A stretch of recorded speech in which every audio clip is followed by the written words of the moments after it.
So, hello and welcome to this third video for the first session of Introduction to Script Writing. And this one's all about narrative or screen structure. And it's going to be a quick overview of narrative and screen structure because I'm going to go into this in a lot more detail later on in the module. So here I'm only introducing the topic to kind of give you an overview so that you have a good grounding from which we can move forward and discuss some topics in more depth as the module progresses. And you can also take some of this knowledge and apply it to other modules that you'll have. So this is just like a taster almost to get us ready for a much fuller discussion of screen structure. So let's just get straight into it, shall we? So, I better move myself. I'm in the way, I think. I'll go up here. I'll go over here just now. There we go. So, 3-act structure down there is really old. It's been about for thousands of years. Arguably, it came about with Aristotle in Poetics. So thousands of years ago, they were talking about the structure of a story, a kind of universal structure that holds stories together. That was even before the printing press and books were a thing. So that's how long this has been going on. But 3-act structure for the cinema, or for film specifically, everything I'm going to talk about is drawn from Sid Field's book down there, and that's Screenplay, The Foundations of Screenwriting. You should really read that book. It was written in 1979. I think it was 1979, and the version I'm using was 1994.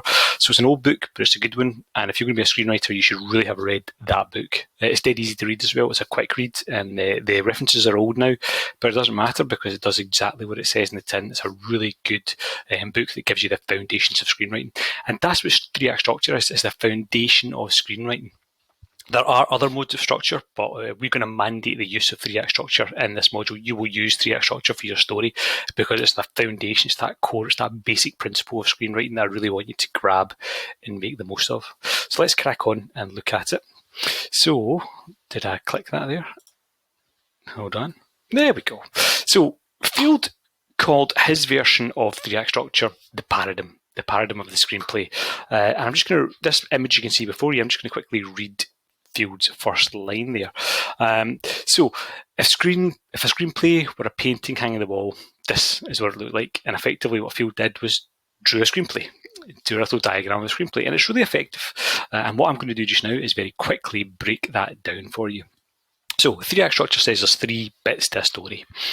There's a beginning, there's a middle, and an end. That's pretty straightforward, yeah. Something starts the story, stuff happens, and the story ends. But you'd be surprised how many times people forget about that notion of just having those clear boom, boom, boom 3 parts. You don't have to do them in the order beginning, middle, and end. As long as you've got those 3 parts, you can really do them in any order you want. But what's crucial is in conventional screenwriting that you have a beginning, a middle, and an end. Okay, so that's the first element, the most basic element of 3-act structure. You start your story, you have a middle, and you wrap the thing up. And that's Act 1, Act 2, and Act 3. But Field further moves on and gives these some more indicative titles. And he says that Act 1, the beginning of your story, is the setup of your story, where you set up your characters and the character world, and you set up the dramatic problem. I'll come back to that in a wee second. The middle act, okay, or Act 2, is actually the confrontation. That's where all the drama happens. That's where stuff gets in the way of your character's goals. I'll come back to that in a minute. And then the last act, Act 3, the end of the story, is where we resolve. We resolve the whole thing. We come to an end. We give some satisfaction to the story. We wrap it up.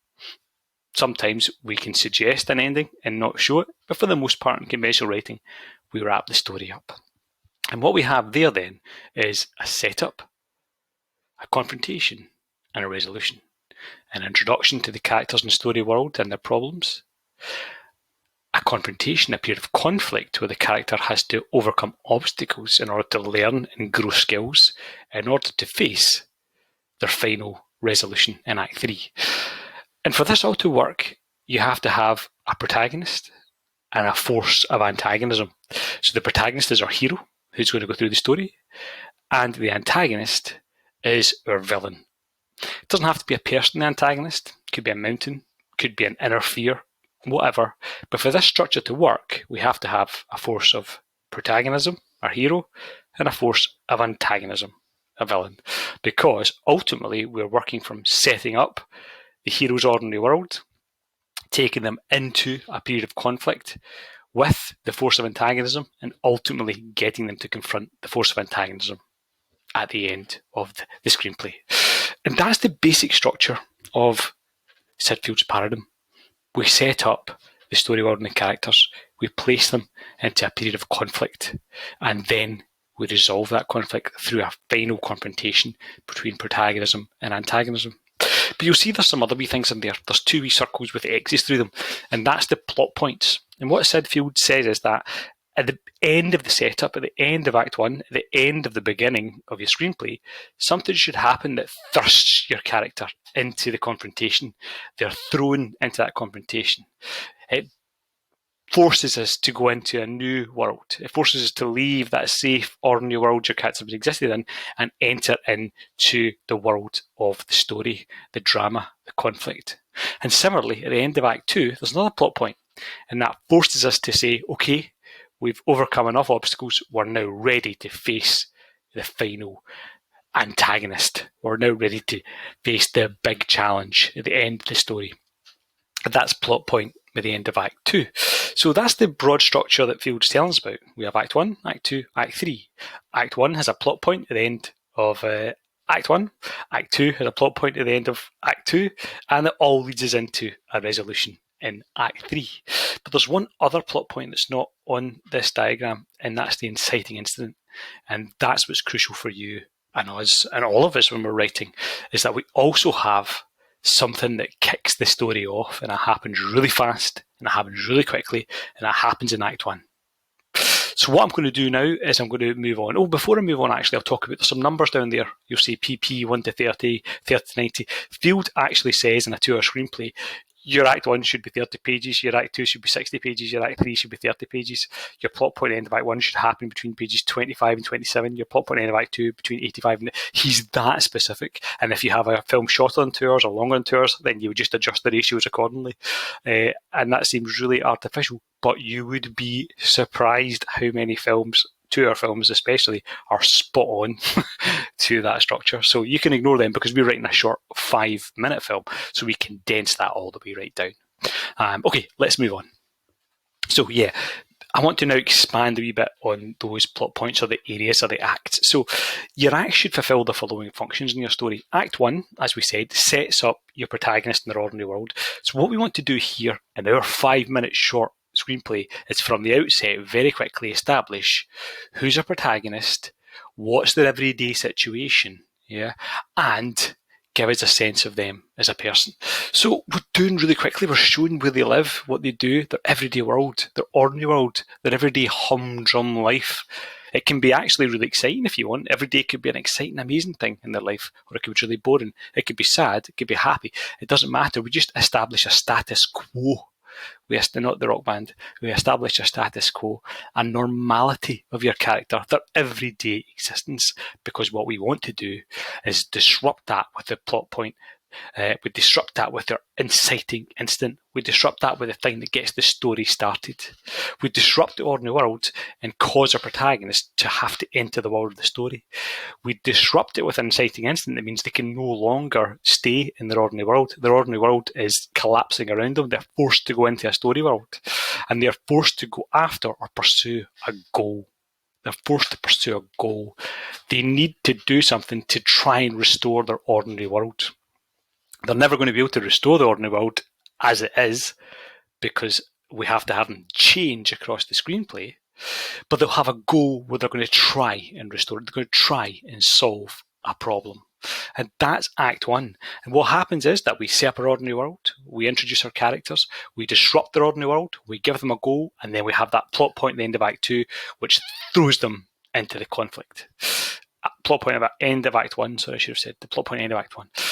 Then we're in Act 2, and in Act 2, we face obstacles in the way of that goal. We've introduced the goal in Act 1, and now we just throw obstacles at them.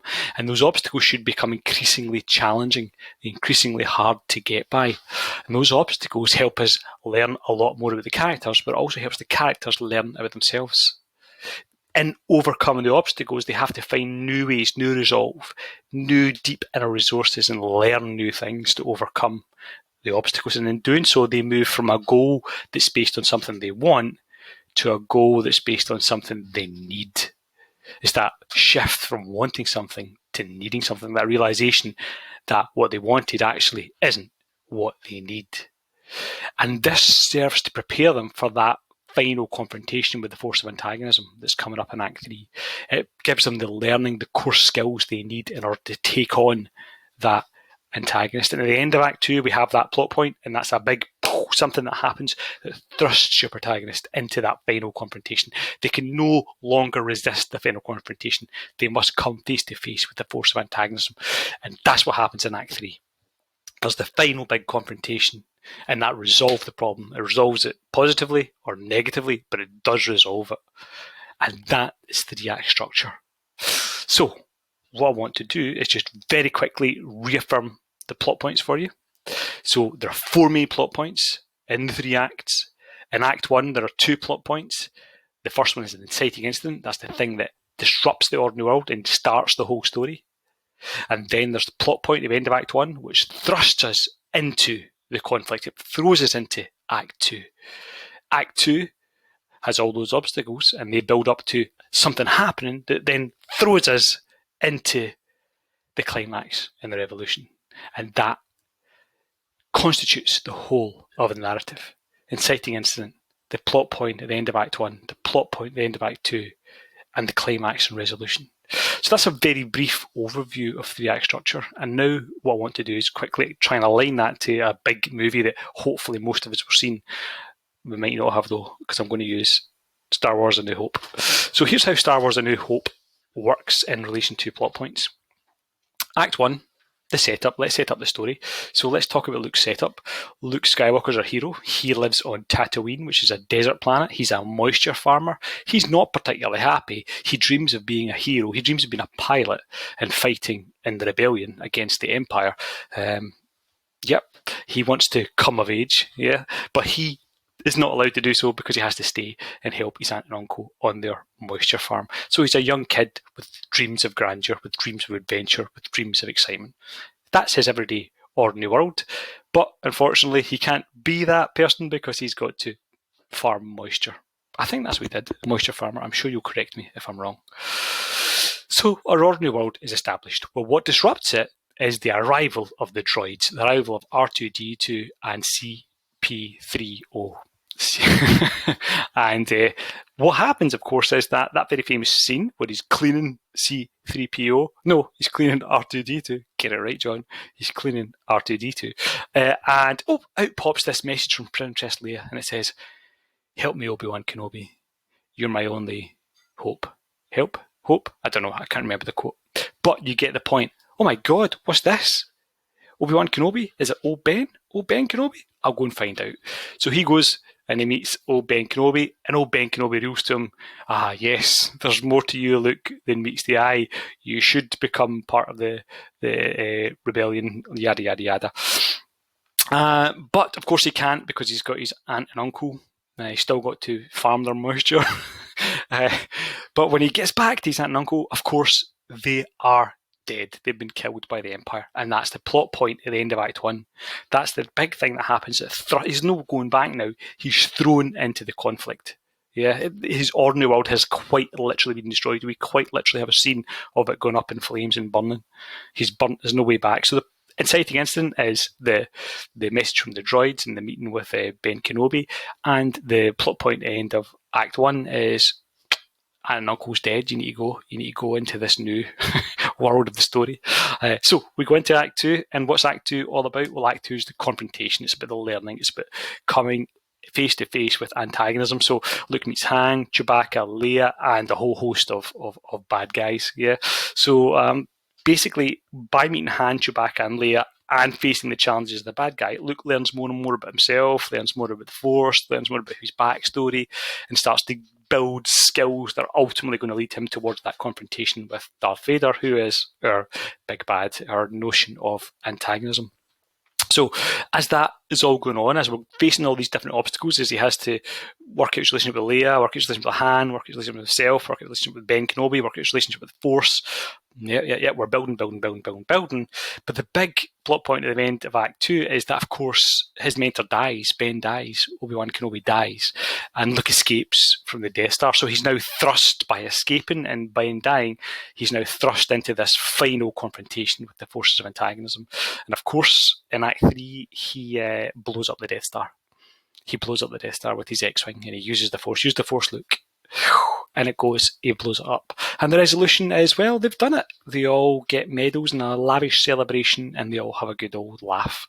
And so that's Star Wars A New Hope, roughly broken down into 3 acts to show you how this kind of works. So let's just quickly blast back through and look at it again. So 3-act structure says there's a beginning, a middle, and an end. An Act 1, an Act 2, and Act 3. A setup, a confrontation, a resolution.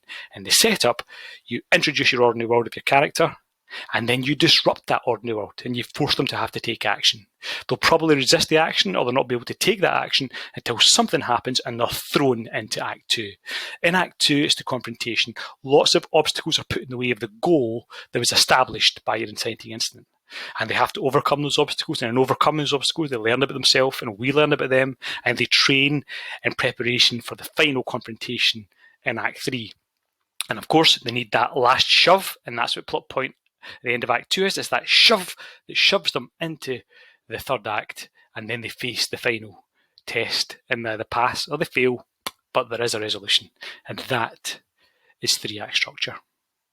Hopefully that's been helpful, and I'll catch you in the next video.